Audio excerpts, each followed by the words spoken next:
Hello and welcome into Hoosier Game Day, brought to you by the Hoosier Network, where we bring you all the news, breakdown, and analysis you need about this Indiana football team. My name is Noel Fary. Alongside me is Liv Clements. And Liv, the Hoosiers are traveling up to Ann Arbor this Saturday for a big noon kickoff on Fox against the Michigan Wolverines. I know, and I feel like everyone's on the edge of their seat, right? I mean, that's going to be a huge game for IU. Yeah. I mean, after a loss against Maryland and bye week, now they fall right at the bottom of the Big Ten.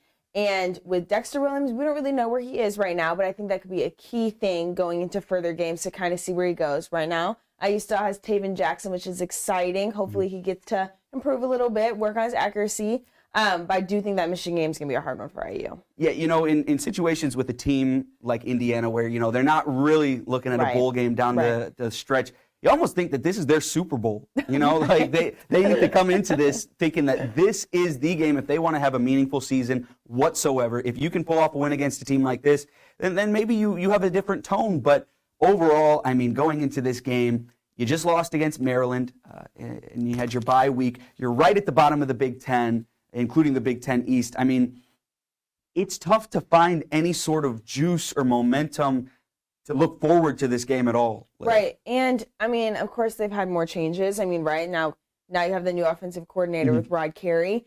Do I think that's going to be their saving grace? No. But I'm interested to see what he does with the offense. I'm excited to see McCauley get out there and maybe get a little more touches. Yeah. Hopefully Cam Camper's healthy and can be out there too, because that will be key. I mean, IU really can't afford to have any misses, right? Any injuries. They need to 100% healthy. And bye week actually is going to be in their favor. Yeah. I mean, you know, you really get a week to get that new offensive coordinator, get Taven out there. I feel like there might have been some setback with Sorsby going in. I mean, of course, I would feel some type of way too, right? So, I mean, I think it was a good week for them to kind of regroup, get together. I think this Michigan game will be fun for them. I think take the opportunity on the big stage to really show off. And I think for key players, this could be a really good moment for them. Yeah. I liked what I saw from McCauley in an instance where Cam Camper wasn't playing. Right. It gave him a chance to kind of get out there, make some big plays, and cut the drops down overall. Yes. McCauley looked good.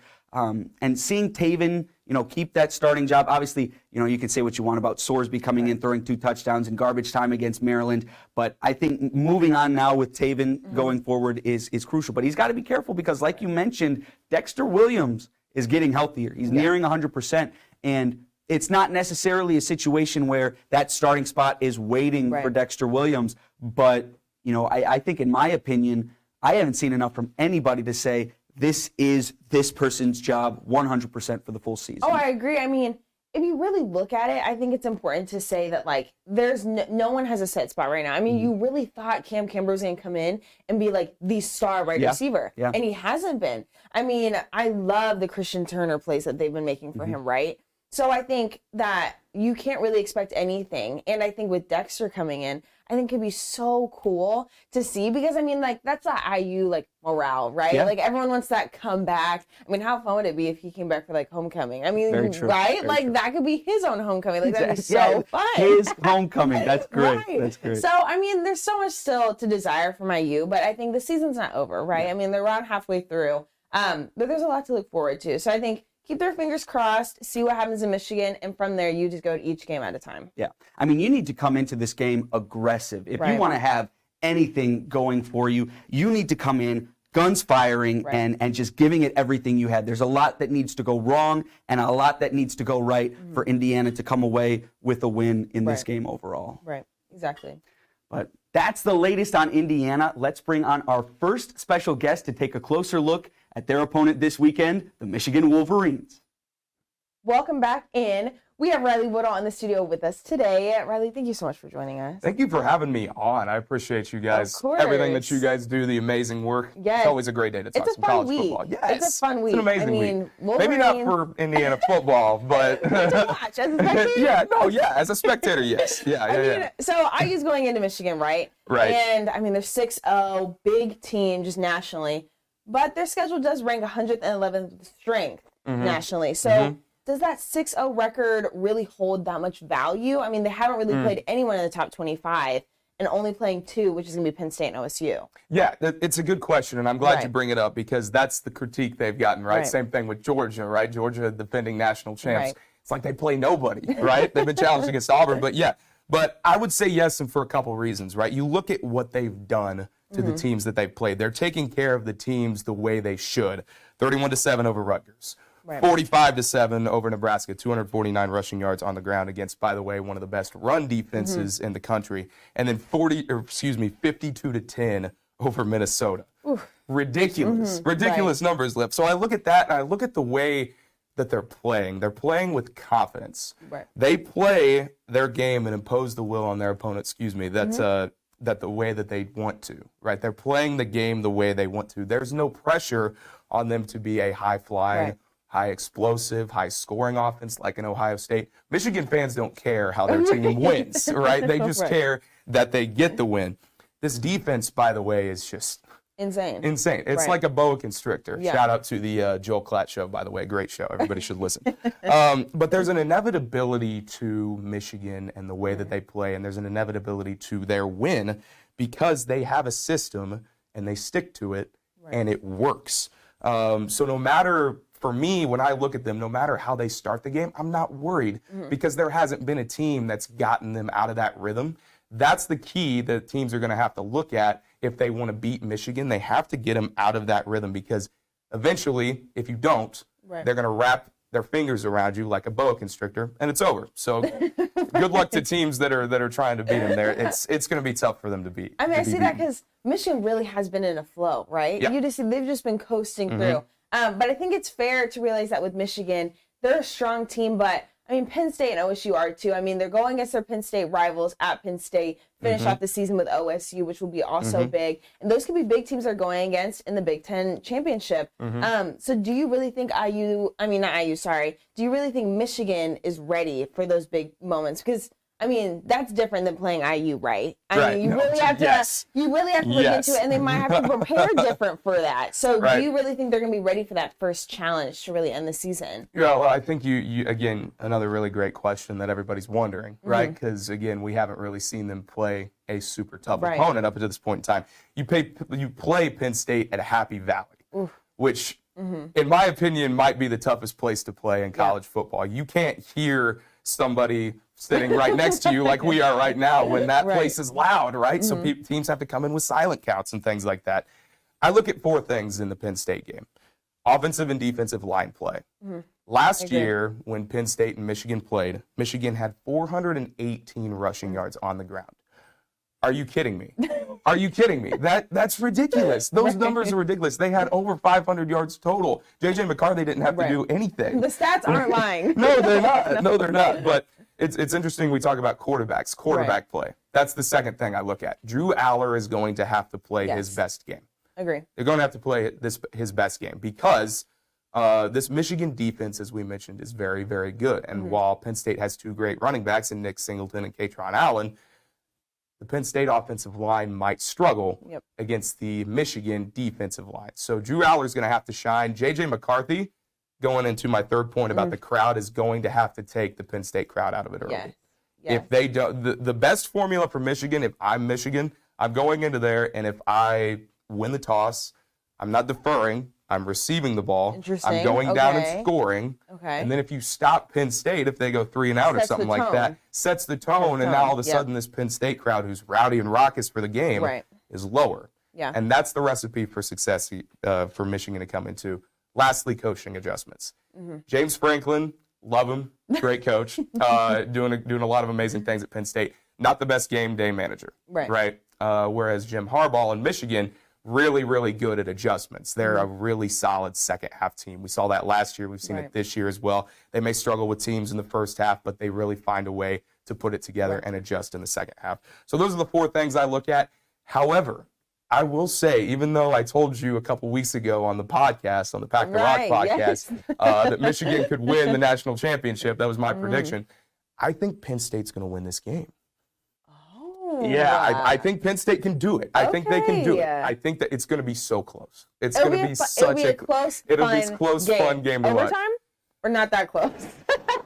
I'm not going to rule out the possibility. But yeah, those are the four things I look at. Again, Penn State is going to be in a really solid position to stop Michigan. And that is going to be a game that I think everybody's going to be watching. Oh, absolutely. You know, that's one I've had circled on my calendars for a long time. I honestly think the battle should be looked at between Michigan and Penn State and not Michigan and Ohio State. I'm not the biggest fan of Ohio State this year. You know, they've struggled. They haven't beaten teams the way that I think they should beat them. They had that great win over Notre Dame at Notre Dame. That was exciting. But yeah, I've droned on. That's my piece. That's my piece. I like how you brought up how you think Penn State might win the Big Ten, because last year Michigan struggled with deciding on who if they were worth the national championship, even being contender. Coming into this season, that same discussion's kind of already getting brought up, right? Yes, they're 6-0, but okay, right? So I mean, going into it, do you think if, for example, let's say Penn State wins, do you think that puts Michigan in an even worse position, or do you think they really have proven themselves? Like, say they win Penn State and OSU, but don't win the Big Ten. Do you think that's going to play in a fact of them being national contenders? Yeah, and getting into the college football playoff. Yeah, no, yeah, it's a very interesting dilemma, right? And this is something that a lot of people talked about, is there could be a three-way tie in the Big Ten East between Michigan, Ohio State, and Penn State. It's an interesting point. I think if Michigan can win, even though I have Penn State winning that Michigan game, I think if Michigan can win, there's going to be not very many teams that can stop that team from going 15-0 and winning the national championship. You saw TCU do that last year. They were undefeated in the regular season. They lost in the championship game. They ended up finding a way to the college football playoff. I think we're going to see some one-win or one-loss teams rather do that this year. Here's my problem, though. There's so many good undefeated teams is the thing. Very this year, the margin of error is so much smaller. It's already very minute trying to get into the 4-team playoff. By the way, so thankful that there's going to be a 12-team playoff next year. Thank goodness, because we need it badly. But, you know, you look at a team like Washington, Oregon, people in the Pac-12, Alabama, if they win out and then win the SEC championship game, they're going to be in contention to make the playoff. Georgia's a lock because they're playing a cupcake. They're playing a cupcake schedule. Nobody's going to beat them until maybe the SEC championship game. So it is tough. I think if Michigan wins the Penn State game, they will win the Big Ten championship game. However, I don't see any scenario that they lose to Ohio State at the Big House. But if they lose to Penn State, still find a way to make themselves into the Big Ten championship game, I still think they should go to the playoff. I think this is a team that is very, very, very good and is the Big Ten's best chance to bring the national championship back to the conference. So, again, time will tell. The best football is coming, though, and I'm so excited. I mean, Michigan most likely is taking it 7-0, right, against IU, right? I mean, well, you want my score prediction? Go ahead. Let's have it. Let's hear what you have to say. You guys were generous. You're giving IU credit, and you know, I think there is a chance. I think maybe for the first 3 drives it'll be competitive. They'll take that. They'll take that. The first 3. The midseason change scares me with the offensive coordinator position, because you lose Walt Bell, you throw in Rod Carey. Yes, you had the bye week. That makes me feel a little bit better about it, because you got 2 weeks to prepare. But you go into the meat grinder in Ann Arbor at the Big House that is Michigan, and there's just the goal in that game for the Hoosiers is to stay healthy. Stay healthy 100%. And get out of it. With that being said, the Wolverines take this one 45-3. That is my call. That is my prediction. We're not getting the IU's not getting in the end zone in your prediction. No, I think that they'll be close. I think again, I kind of heard you guys talking about it too before we went on about the red zone defense of Michigan. Right. If I think you said it, like the key for them is to score from 30, 40 yards out, right, on a big pass play or something like that, big run play. If they get into the red zone, they're not going to do much. So that's my. We'll see. Like you said, the best football is yet to come. Yes. We're excited. Once again, thank you for joining us, Riley. Hopefully the Hoosiers can come out swinging this weekend against a tough matchup. We're going to head back to me and Noel, where we're going to give our predictions and go ahead to that offensive coordinator talk. When you have a matchup as lopsided as this weekend, and on top of that, a new offensive coordinator in Rod Carey, it makes you wonder how much of a difference we'll see in play calling for IU, Liv. And I don't really see there being much of a difference that's going to impact a game against Michigan, for example. I think as the season goes along, there could be really pivotal changes that you see. I mean, improvement in accuracy with Taven, for example, or less drops, just offensively with the wide receivers. Maybe other plays than just option plays, right? So, very true. So I think that there could be some changes. I don't think that it's gonna be a significant change where all of a sudden IU goes, the rest of the way. But I do think it could be something that either bites them in the foot or it helps them in the future. Yeah. I think making a 100% switch now, especially when you're taking on Michigan in the Big House, that's not the play. That's not the thing you want to do right now. But maybe as the season goes on, they get a little bit more creative. But we're talking about offense. How much of it do you think we'll see against Michigan from the Hoosiers? What is your final score prediction? I'm going to say my final score prediction is going to be 42-10. Okay. I feel like they aren't going to stop Michigan from getting over 30, and that's what they've done all year. Michigan has held every opponent to like one touchdown. So I don't really see IU changing that up much. I think if they do, that'd be awesome. I do think that I'd be more offensive scoring than defensive scoring. I think defense kind of let me down these past couple games, so I'm going to give it to the offense now. But yeah, I think 42-10, which I don't think is bad. Yeah. I think for me personally, I'm going to have to go 48-6. I honestly don't think I had to think about it. I had to ask myself deep down, will this offense get in the end zone against Michigan? And I slept on it, and I woke up, and I realized, no, they will not. They will not get in the end zone against Michigan. So maybe they'll get close enough 2 times to get a field goal, but I think that this Michigan offense is going to have a field day. I think McCarthy is going to have a chance, just like Talia for Maryland, to make a really good start, put together a really good stat line. But we'll see what the Hoosiers have up their sleeve. But I mean, also, I think, when I envision it, I think that stay away from the red zone. I just think for them, they need to stay away from that 10-yard line. I think if anything happens, it's going to be some long passes or some long fronts to get in the end zone. I don't see it being, they go all the way to the 10-yard line and they make it. So I think if, like I said, if they take that bye week and work out some kinks, then I think there could be a possibility. I definitely agree. Yeah. But that will do it for today. Thank you all so much for tuning into Hoosier Game Day, brought to you by the Hoosier Network. We'll be back here same time next week for all the news, analysis, and breakdown you need. For Liv Clements, Riley Woodall, I'm Noel Fary. We'll catch you next time.